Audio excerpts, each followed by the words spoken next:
Hello everyone, this is the TOYO MUN Organizing Committee, and in this fourth video we would like to talk about the rules of procedures.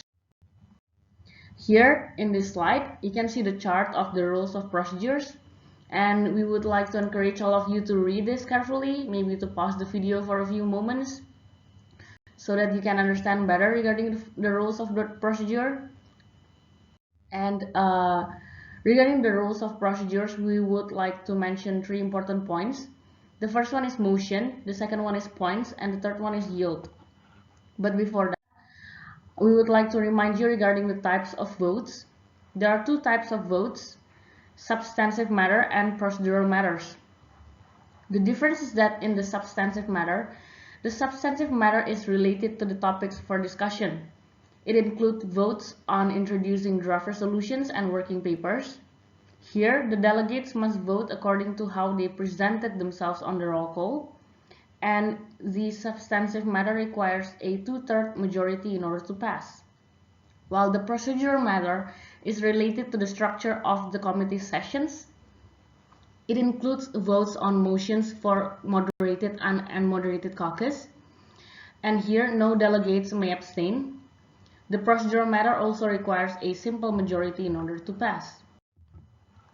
Next, let's move on to the rules of procedures. The first one is motion. There are 11 types of motions we would like to remind you of. The first one is motion to open debate. The second one is motion to establish or set the agenda. It is when we decide which topic will be discussed first. The third one is motion to open speakers list. It is to establish a speakers list or GSL.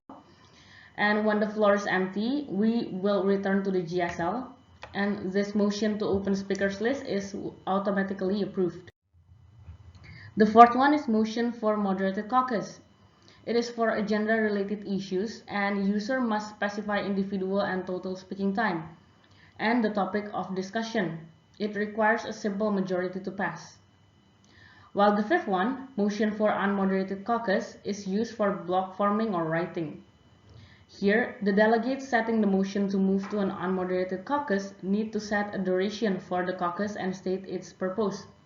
For example, the delegate of country A would like to set a motion for a 30-minute unmoderated caucus to draft a resolution. The motion for unmoderated caucus requires a simple majority to pass. Next, there's a motion to introduce a draft resolution or working papers, which is followed by a sponsor's speech, and it will automatically be approved. There is also a motion to introduce amendments, and when the floor is empty, amendment can be introduced. Here, delegates speak in favor or against the amendment, and the motion to introduce amendments will automatically be passed.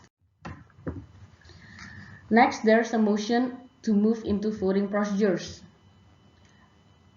This motion will directly move into voting procedures. There's also a motion to divide the questions, which is to vote on document clauses by clauses. There's also a motion to divide the House. Abstentions are not allowed here, so it's forcing a yes or no vote. Last but not least, there's a motion for roll call vote, which includes yes, no, abstain, yes with rights, no with rights, or pass. So in this slide, you can see the motion categorization, which is categorized into procedural matters and substantive matters. We encourage you to read this slide carefully to understand better regarding the motions. And the next rules of procedures we would like to explain is regarding points. So there are 5 points we would like to emphasize.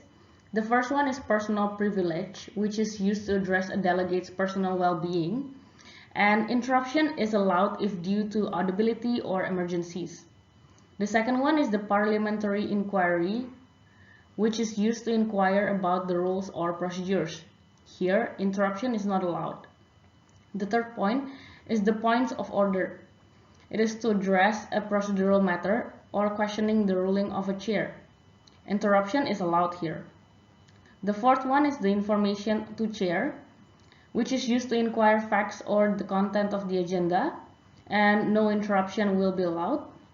Last but not least is the point of information to delegate, which is to question a delegate about their speech and or working papers.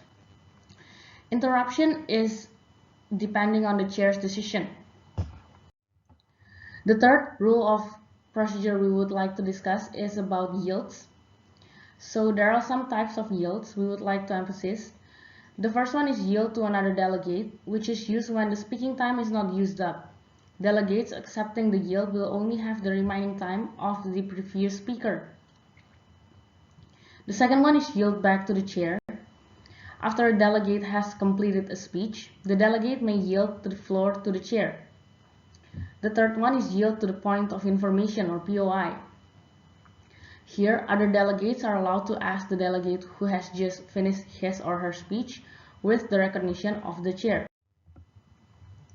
In this slide, you can see the precedence of points and motions, and we encourage you to read this slide carefully so that you can understand the precedence of points and motions better.